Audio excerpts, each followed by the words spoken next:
Hola, buenos días. Espero que te encuentres muy bien. Esta mañana seguiremos estudiando el libro de Mateo. Hoy capítulo 9, versículos del 14 al 26.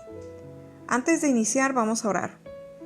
Padre, te pido que esta mañana seas tú hablando a nuestros corazones.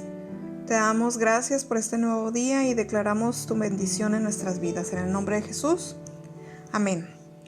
Vamos a leer la Nueva Versión Internacional. Y dice así: Un día se acercaron los discípulos de Juan y le preguntaron: ¿Cómo es que nosotros y los fariseos ayunamos, pero no así tus discípulos? Jesús les contestó: ¿Acaso pueden estar de luto los invitados del novio mientras él está con ellos? Llegará el día en que se les quitará el novio, entonces sí ayunarán. Aquí quienes se acercan a Jesús son los discípulos de Juan el Bautista, y hablan por ellos y por los fariseos, quienes entendían el ayuno como algo que les ayudaría a tener más favor con Dios, y lo hacían solo por iniciativa propia. Nosotros sabemos que el ayuno no es nada más y nada menos que el sujetar nuestros deseos carnales y limitarnos a no satisfacer nuestro cuerpo con cualquier actividad que nos cause placer.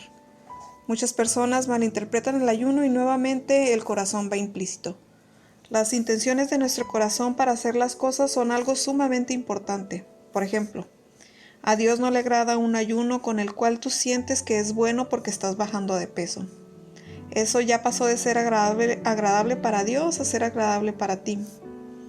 Con el ayuno logramos que Dios muestre su favor a nuestras vidas y nos hace más sensibles a nuestra parte espiritual. Así es como muchos de nosotros somos ayudados por Dios con sabiduría, dirección, paciencia y afina nuestros oídos espirituales que nos hace más audible la voz de Dios. Yo te recomiendo que antes de ayunar ofrezcas tu ayuno. Esto es dedicar tu sacrificio a Dios y al terminarlo le des gloria a Él, porque créeme que sin Él no podríamos aguantar ni medio día sin comer. En el transcurso de tu ayuno es importante tener tiempo a solas con Dios y meditar en la palabra. Tomar tiempo para orar y alabarle. Es un tiempo especial entre tú y Dios. El ayuno debe ser un acto de humildad y sacrificio ante Dios. Un gesto que expresa lo mucho que le necesitamos a Él en nuestras vidas. Es muy importante que durante el ayuno mantengamos una actitud de humildad y apacible. En esta porción de la Biblia, junto con el ayuno, Jesús habla de invitados y de un novio, por lo que entendemos que se trata de invitados a una boda. Dicha boda la interpretamos que es el momento cuando Jesús está con sus discípulos.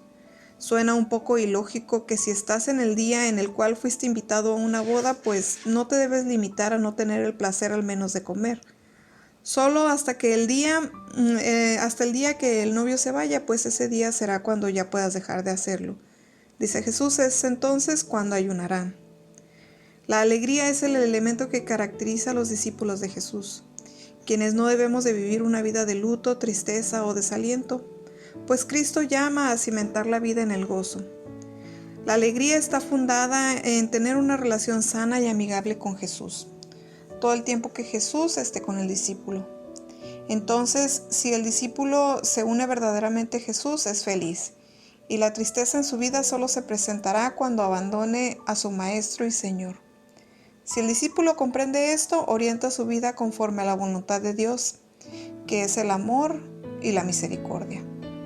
Continuamos, en el 16 dice: Nadie remienda un vestido viejo con un retazo de tela nueva, porque el remiendo fruncirá el vestido y la rotura se hará peor.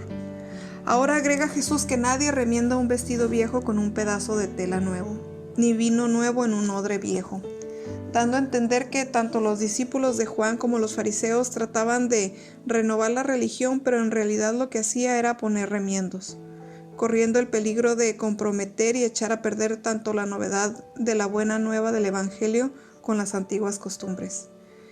Es por eso que se debe saber separar las cosas. Entender que Jesús no está en contra de lo viejo, pero tampoco quiere que lo viejo se imponga a lo nuevo. Por eso invita a ser una nueva persona por encima de las viejas reacciones, nuestras actitudes carnales, pensamientos erróneos, comportamientos que no agradan a Dios y palabras sin sentido, para lo cual es necesario que dejemos que sea Jesús quien actúe en nuestras vidas y tome el control, porque Él es el único que transforma con una nueva actitud, conducta y mentalidad. Él es el único que nos da un nuevo corazón que ama y anhela estar siempre con Dios. En pocas palabras, esto es aceptar plenamente la voluntad de Dios en la vida, pero ello solo se logra con una actitud de plena confianza. Quien cree en Jesús ya ha vencido el poder del mal y no tiene tristeza sino total alegría, pues Jesús venció el poder del mal con su entrega en la cruz, donde redimió el pecado de toda la humanidad, y esa es la razón para que siempre esté invitado a que seamos una nueva persona, digno de ser imitado, negándose a sí mismo, siendo feliz y luchando contra el pecado para no caer en tentación. Pero esto se alcanza si somos capaces de reconocer que solo no podemos, reconocer que para todo necesitamos de Jesús y teniendo una relación sana con Él. Se necesita valor y sabiduría para decirle a Dios tal y como dijo Jesús: hágase tu voluntad y no la mía. El número 17 dice: ni tampoco se echa vino nuevo en odres viejos. De hacerlo así, se reventarán los odres, se derramará el vino y los odres se arruinarán. Más bien, el vino nuevo se echa en odres viejos y así ambos se conservan. Aquí Dios nos quiere dar de su vino nuevo, pero debemos ser nosotros ese odre digno y capacitado para soportar la fermentación. Dios en su corazón desea darnos de su vino nuevo. Esto no es cosa difícil para Él. Su voluntad es derramarlo en nosotros. No lo ha hecho porque nuestros odres están viejos, resecos, rajados. Si lo echa en nuestros odres viejos, se van a reventar y se va a perder el vino nuevo. Se va a derramar. Dios ha estado esperando que le presentemos odres nuevos. Él quiere que nuestros odres nuevos sean presentados delante de Él para que ponga su vino nuevo y se conserve. Entonces el derramamiento de vino no depende de Él, sino de nosotros. Dios nos ha dado el trabajo de hacer las bolsas de cuero para guardar el vino. Mateo 9:17 es la palabra profética de nuestro Señor Jesús. Él no echará vino nuevo en nuestros odres viejos. La vida de Dios, nuestro Padre, es vino nuevo. Es el fluir de su vida derramándose desde su trono celestial. Su vino nuevo es su poder de resurrección, salvación, sanidad, fortaleza, pero solo un odre nuevo puede contenerle. El odre nuevo es la iglesia, somos nosotros. Dios no vertirá su vino nuevo en un odre viejo. Esa es una de las razones por qué no hemos visto avivamiento en las iglesias de esta generación. Por eso nuestras iglesias son sin poder y sin unción. Dios ha estado manifestándose poco a poco en iglesias donde se le da al Espíritu Santo control absoluto en cada servicio, donde el hombre, reglamentos y estatutos de denominaciones no son las que gobiernan. Esto habla de una sujeción total a la voluntad de Dios que requiere de una fe extraordinaria. Ahora continuemos en Mateo 9 de 18 al 26. Aquí se entrelazan dos historias, la de la hija de Jairo y la mujer de flujo. Dice el 18. Mientras él le decía esto, un dirigente judío llegó, se arrodilló delante de él y le dijo: mi hija acaba de morir, pero ven y pon tu mano sobre ella y vivirá. Jesús se levantó y fue con él acompañado de sus discípulos. Es la historia de un hombre importante de la sinagoga. Lo nombran en Marcos como uno de los principales. Tenía esposa y una hija de 12 años. La niña se enfermó. No se sabe si pasaron horas o días para que la situación de la niña empeorara al grado de ponerla en peligro de morir. Un padre desesperado sale en busca del único que puede hacer lo que solo un milagro podía resolver. Sale a buscar a Jesús de Nazaret y de alguna manera obtiene la información para encontrarlo. El episodio está descrito con detalles en los evangelios sinópticos. Marcos nos cuenta en la primera mitad del capítulo 5 la historia del endemoniado gadareno. En la segunda mitad vemos que Jesús de Nazaret, en vez de quedarse en aquella región, toma el barco y se va a la otra orilla. Es que en esa otra orilla hay una emergencia de la que ninguno de los discípulos tiene conocimiento. Una niña muy amada, sin duda de sus padres de 12 años, está muriendo. Tampoco nos dicen las escrituras qué enfermedad tenía la niña, pero estudiando un poco podemos ver que las enfermedades que pueden causar la muerte de un niño de 12 años podría ser una enfermedad infecciosa grave, quizás una meningitis, una neumonía severa o una poliomielitis. Y no era algo sencillo como un dolor de estómago regular o un dolor de cabeza. Los datos médicos que tenemos son pocos. Conocemos su edad, sabemos que está en cama y sabemos que probablemente hacía varios días que no comía.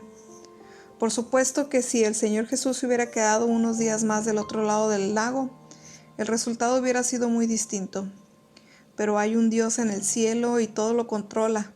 Y el Señor Jesucristo siempre estaba en un lugar que su Padre quería que estuviera. No estaba ni 100 metros ni 1 kilómetro más cerca o más lejos del lugar exacto que su padre tenía para él.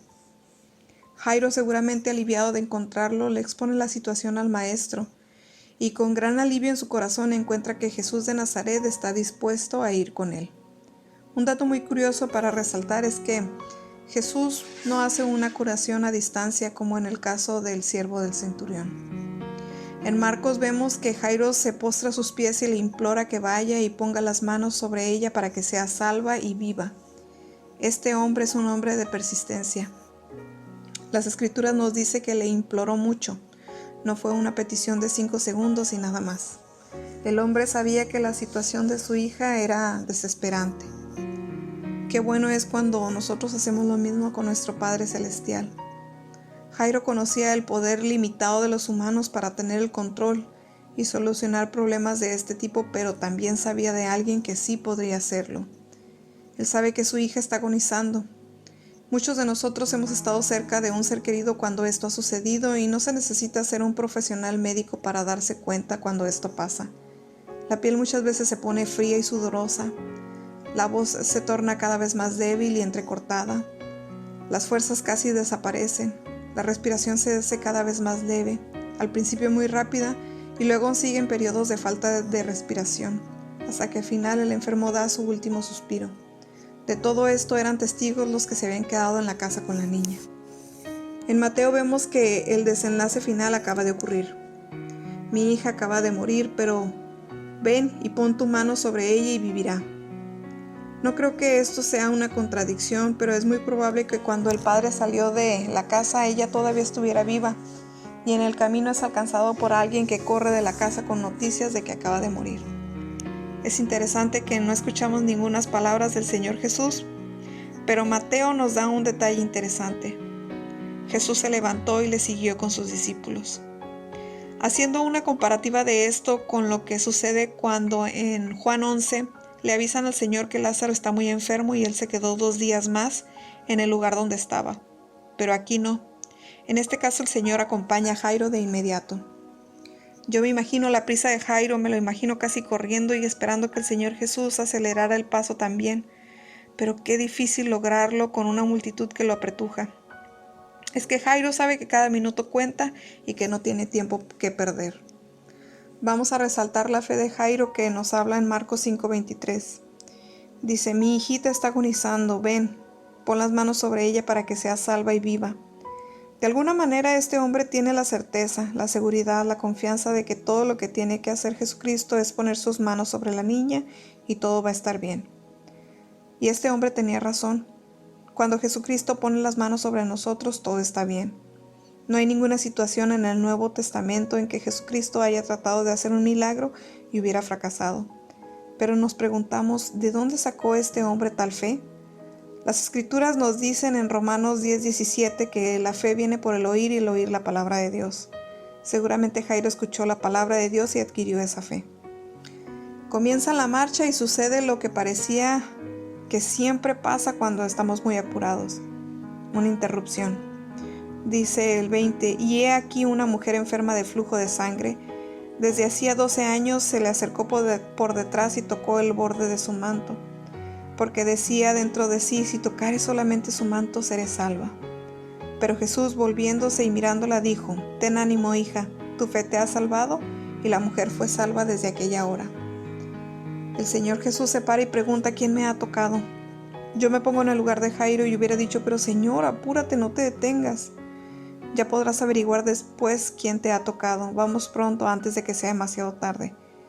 ¿Cuántas veces en nuestra vida el Señor permite que sucedan cosas que, como en este caso, pareciera que debido a la demora que provocan van a causar un daño irreparable? Y ahí está Jairo, impaciente, quizás golpeando el suelo con su pie para tratar de apurar la situación, pero el Señor Jesucristo no tiene prisa. Él ha preguntado ¿quién me ha tocado? Y está esperando pacientemente la respuesta. Una mujer emerge de la multitud y cuenta delante de todos lo que ella ha hecho y lo que le ha sucedido.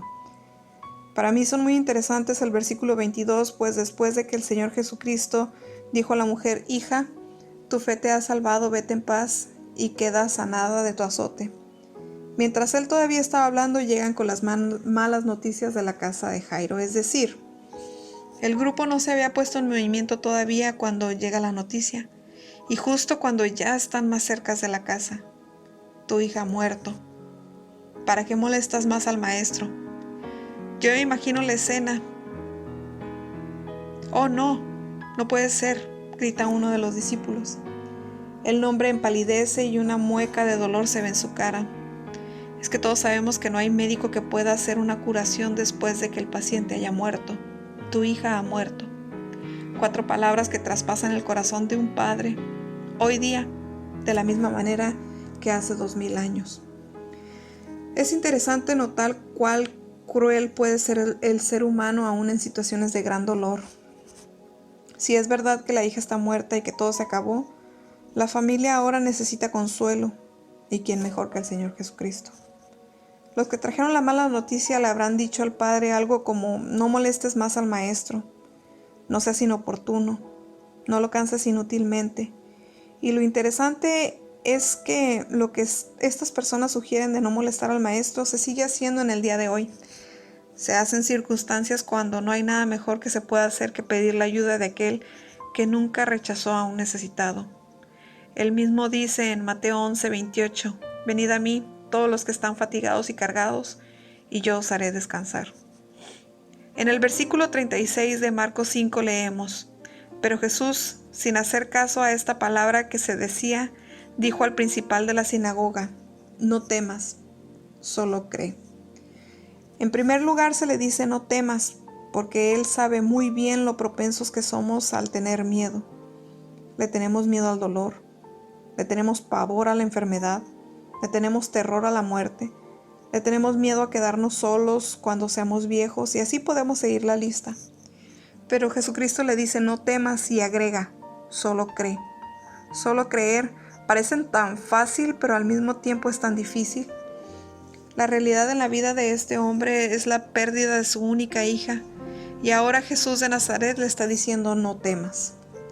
Marcos 5:37 nos dice, y no permitió que nadie lo acompañara sino Pedro, Jacobo y Juan, el hermano de Jacobo. Cualquiera de nosotros en una situación similar hubiéramos tratado de tener el mayor número posible de personas en el lugar para poder vanagloriarnos de lo que vamos a hacer. No es así con el Señor Jesús. Él no está interesado para nada en montar una representación teatral. Pero nos volvemos a preguntar ¿por qué causa elige a estos 3 discípulos y no a todos? Son los mismos 3 discípulos que van a estar en el monte de la transfiguración y van a ver al Señor Jesús en su gloria. Es el mismo trío que va a estar en el jardín de Getsemaní y va a ver a su maestro agonizar en oración. Son estos 3 discípulos los que van a presenciar aquí un milagro de resurrección. ¿Será posible que de alguna manera los otros 8 discípulos no estuvieran espiritualmente capacitados para presenciar este milagro? Por supuesto que de Judas Iscariote ni lo contamos. ¿Sería posible que hubiera algo en la vida espiritual de estos 8 que no les permitiera presenciar lo que otros 3 podían ver? Por supuesto que estos 3 no eran personas perfectas. De Pedro no tenemos necesidad de decir nada porque todos lo conocemos muy bien. Su tendencia a apresurarse, la negación del Señor. Y sabemos que Juan y Jacobo se le acercaron al Señor y le dijeron, concédenos que en tu gloria nos sentemos el uno a tu derecha y el otro a tu izquierda, con lo que provocaron el enojo de los demás discípulos. ¿Será posible que a pesar de sus imperfecciones, de lo impulsivo de Pedro y el deseo de preeminencia de Juan y Jacobo, que estos discípulos tuvieran algo que los otros todavía no hubieran alcanzado? Quizás ellos tenían la confianza y la fe de que Jesucristo podía hacer el milagro. Al llegar a la casa hay un gran alboroto por los que lloraban y lamentaban mucho. Con dificultad nos podemos imaginar la escena, dado que en el Medio Oriente en estos casos se expresa el dolor en forma espontánea, demostrándolo con tremendos gritos de dolor intenso. En el versículo 23 de Mateo 9 leemos: Cuando Jesús entró en la casa del dirigente y vio a los flautistas y el alboroto de la gente, les dijo: váyanse, la niña no está muerta sino dormida. Marcos nos dice: tomó la mano de la niña y le dijo: Talita cumi, que traducido es niña, a ti te digo, levántate. Y enseguida la niña se levantó y andaba, pues tenía 12 años, y quedaron atónitos. Mateo 9:25 dice: pero cuando la noticia se les hizo salir, pero cuando se les hizo salir, entró él, tomó de la mano a la niña y ésta se levantó. La noticia se divulgó por toda aquella región. Aquí vemos al gran médico tomando de la mano a la niña muerta y llamándola a la vida. Con cariño le dice: niña, levántate. Luego se preocupa de que le den de comer. No solo ella ha resucitado, sino que la enfermedad que la llevó a la muerte ha sido completamente erradicada, y ella se siente bien como para alimentarse, lo que indica que su enfermedad ha desaparecido. ¡Qué escena tan conmovedora! Padre y madre ven como la hija que estaba muerta se levanta. La Escritura nos dice que estaban maravillados, atónitos, y no era para menos. Ahora analicemos la otra parte, lo que dice Mateo 9, del 20 al 22. Y he aquí una mujer enferma de flujo de sangre, desde hacía 12 años, se le acercó por detrás y tocó el borde de su manto, porque decía dentro de sí: si tocara solamente su manto, seré salva. Pero Jesús, volviéndose y mirándola, dijo: ten ánimo, hija, tu fe te ha salvado. Y la mujer fue salva desde aquella hora. Dentro del relato, en la historia de Jairo, aparece una mujer que aparentemente interrumpe una situación de emergencia. A la mayoría de nosotros no nos gustan las interrupciones, pero una vez más podemos notar la nobleza y el amor del actuar del Señor Jesús, ya que ni se queja ni reniega de los cambios en los planes hechos por la necesidad de las personas. En resumidas cuentas, se trata de una mujer que ya tenía 12 años con hemorragia, la cual la menciona que ya había gastado todo su dinero en médicos sin obtener resultados. Esta mujer seguramente escuchó hablar de Jesús, llegó por la espalda y tocó su manto. Es importante notar primero la duración que tenía su enfermedad, 12 años. También notamos que ya había gastado todo lo que tenía. Algo que vemos por deducción es que seguramente esta mujer ya estaba muy débil y en un estado anémico. Me la imagino pálida, sin fuerzas y casi inmóvil. Seguramente le fue muy difícil llegar hasta donde estaba Jesús. Ella decide que debe ir donde está Jesús, y como su condición médica es algo privado, que en aquellos tiempos nadie hablaría en público en una multitud de hombres y mujeres, ella decide ir por detrás para que nadie la vea. La mujer enferma se acercó al Señor Jesús por las espaldas y sintió el poder que la sanó. La multitud que apretaba a Jesús con curiosidad, pero sin fe, no sintió nada. A veces me imagino a esta mujer moviéndose primero, acercándose a la multitud por detrás y luego moviéndose y abriendo paso. Me hago a la idea como si hubiera una cámara de televisión filmando y cómo se hace en los noticieros. Alguien nos marca a esta persona que se está moviendo entre las otras. No lo hace con ningún propósito delictivo, ella cree que nadie la puede ver y qué equivocada está.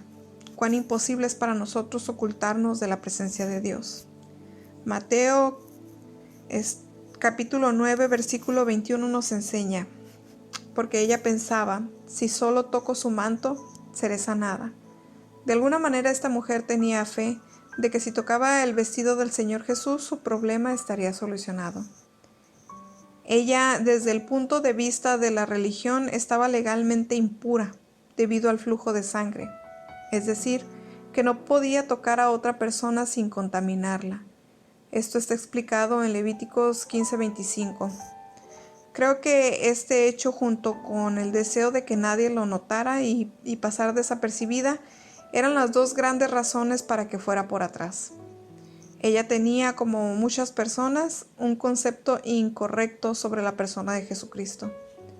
Ella creía que sus vestidos, por así decirlo, tenían un poder especial. Y por supuesto que el Señor Jesús en su misericordia le permitió acercarse y le otorgó la sanación. Para mí es muy especial el hecho de que esta mujer haya hecho por lo menos 3 cosas incorrectas y sin embargo, el Señor la curó a pesar de todo esto. En primer lugar, el hecho de acercarse por atrás, como para que él no se diera cuenta. En segundo lugar, el hecho de que ella pensaba que los vestidos del Mesías tenían un poder especial. El poder no estaba en sus vestidos, sino en su persona. En tercer lugar, el hecho de que, de acuerdo con la ley de Moisés, ella estaba legalmente impura. Pero había muchos que estaban apretando a Jesucristo y sus cuerpos de alguna manera tuvieron contacto con sus vestidos y no pasó nada especial. Sin duda ella había escuchado de las curaciones de Jesús de Nazaret, las que había hecho a distancia. Habría escuchado del leproso, que habla Mateo 8. Habría escuchado del paralítico de Capernaum, que habla Mateo 9:6. Tan pronto como ella tocó el vestido del Señor Jesús, quedó sana. Podríamos preguntarnos si la sanidad fue completa o no, es decir, si había sido sanada de la pérdida de sangre, de la causa que lo provocaba y de las consecuencias de la enfermedad. O sea, cuando una mujer advirtió que ha sido sanada, no se dio cuenta del milagro porque percibió que ya no sangraba más, cosa que cualquier mujer puede entender sin dificultad. La razón por la cual ella estaba segura de que estaba sana fue porque de inmediato sintió que recobró las fuerzas. De súbito se sintió tan fuerte y con energía como antes de empezar la enfermedad 12 años atrás. Y es que cuando Dios obra, Él hace el milagro en forma completa. Esta mujer no había sido curada del sangrado crónico y nada más, sino que sin duda su cuerpo, por la gracia de Dios, había recuperado el número de glóbulos rojos que debía tener. Es como si hubiera recibido de urgencia no una, sino varias transfusiones de sangre. Me imagino lo contenta que esta mujer debió de haber estado. Había sido curada y ella creía que nadie se había dado cuenta. Pero en Marcos 5, el versículo 30 nos dice: y Jesús, reconociendo dentro de sí que había salido poder de él, volviéndose a la multitud, dijo: ¿quién me ha tocado? Sus discípulos le dijeron: ¿ves la multitud que te aprieta y preguntas, ¿quién es el que me ha tocado? Para mí esto es importante porque hay muchos aún en el día de hoy que se acercan a Jesús y, por así decirlo, lo aprietan. Se acercan a Él, pero no lo reconocen como el eterno y santo Hijo de Dios.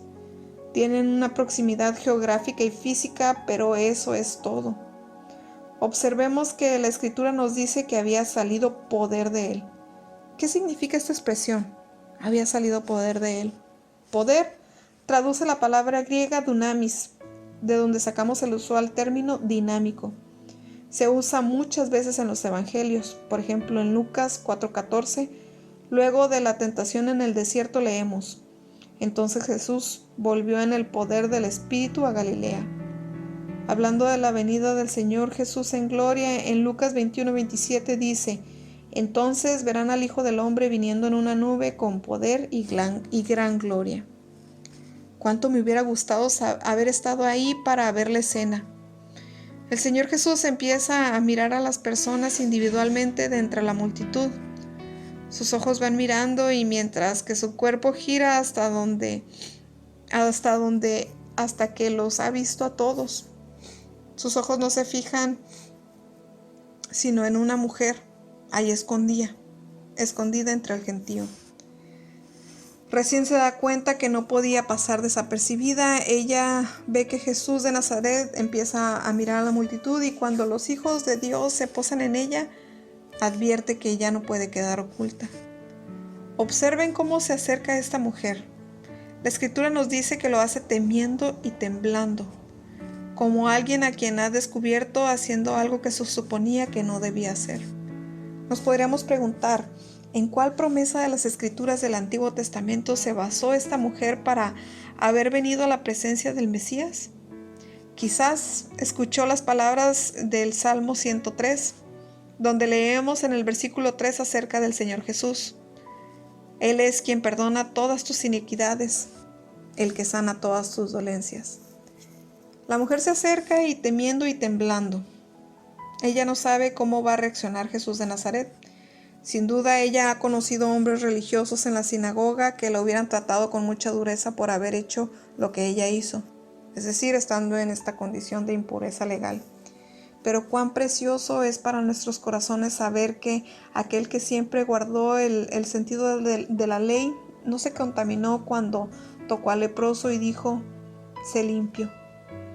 Ni se contaminó cuando tocó el féretro del hijo de la viuda de Naín y lo resucitó. Tampoco se contaminó cuando aquella mujer pecadora trajo un perfume de alabastro y ungió los pies del Mesías y los secó con sus cabellos. El Evangelio de Lucas nos muestra claramente que la confesión de aquella mujer fue clara y con detalles. Nos enseña, y postrándose delante de él, declaró ante todo el pueblo por qué causa le había tocado y cómo había sido sanada al instante. Ella viene, se postra delante de él y le dice toda la verdad. No sabemos qué palabras usó, pero en esos tiempos, en aquella sociedad, las mujeres no hablaban de sus problemas femeninos, personales, y menos ante una multitud donde hubiera hombres. Pero ella dijo toda la verdad. Seguramente que no fue ruda ni grosera, pero sí fue la verdad. Entonces se produjo un silencio cuando ella terminó de hablar.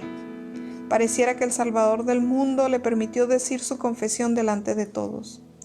Qué precioso es cuando alguien tiene la valentía de decir lo que Jesucristo ha hecho en su vida. Ella no dijo que tenía un resfriado o una gripe y Jesús la curó. Ella dijo claramente lo que le sucedía, por cuánto tiempo lo estaba sufriendo y cuánto había arruinado su vida. Y él le contestó, hija, tu fe te ha salvado.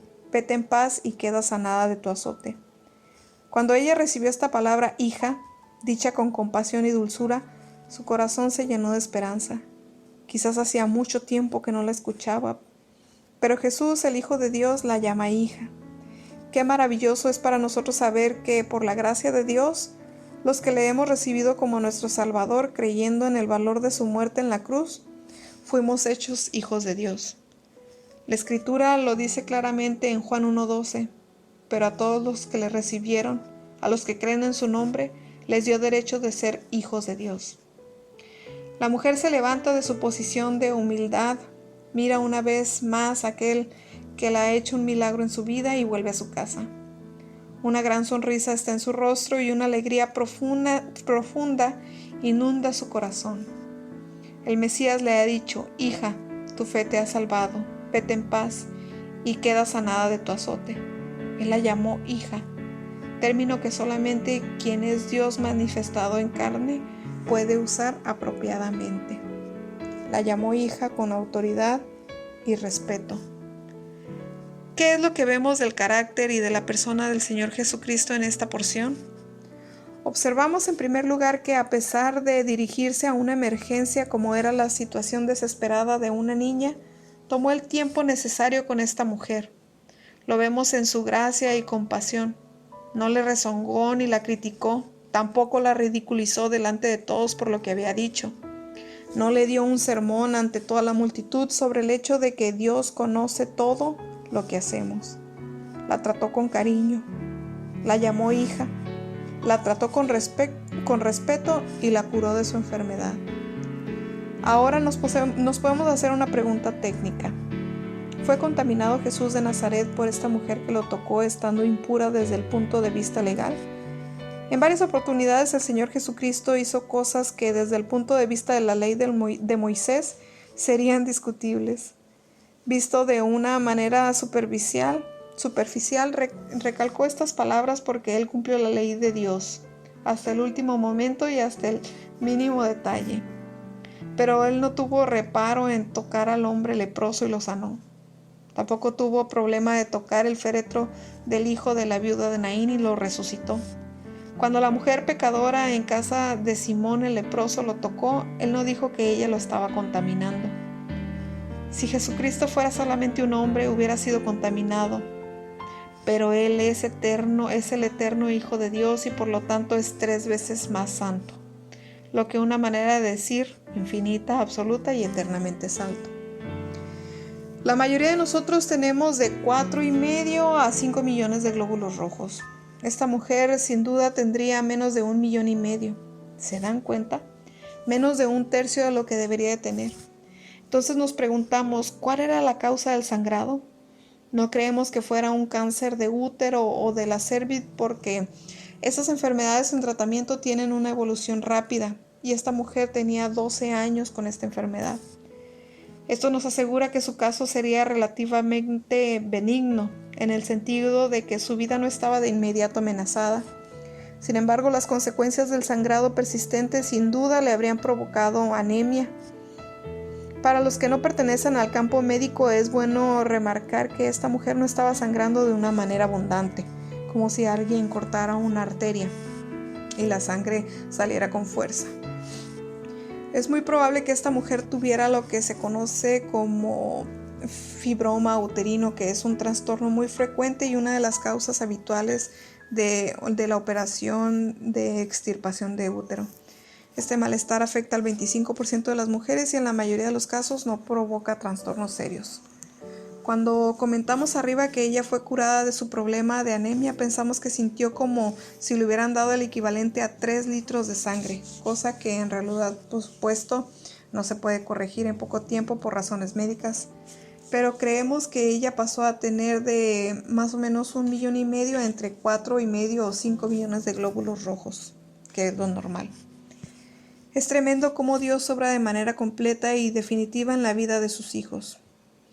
Hasta aquí el estudio verso a verso del libro de Mateo, pero no se pierdan el día de mañana. Continuaremos aprendiendo y enriqueciendo nuestra vida. Cuídate mucho y que Dios te bendiga.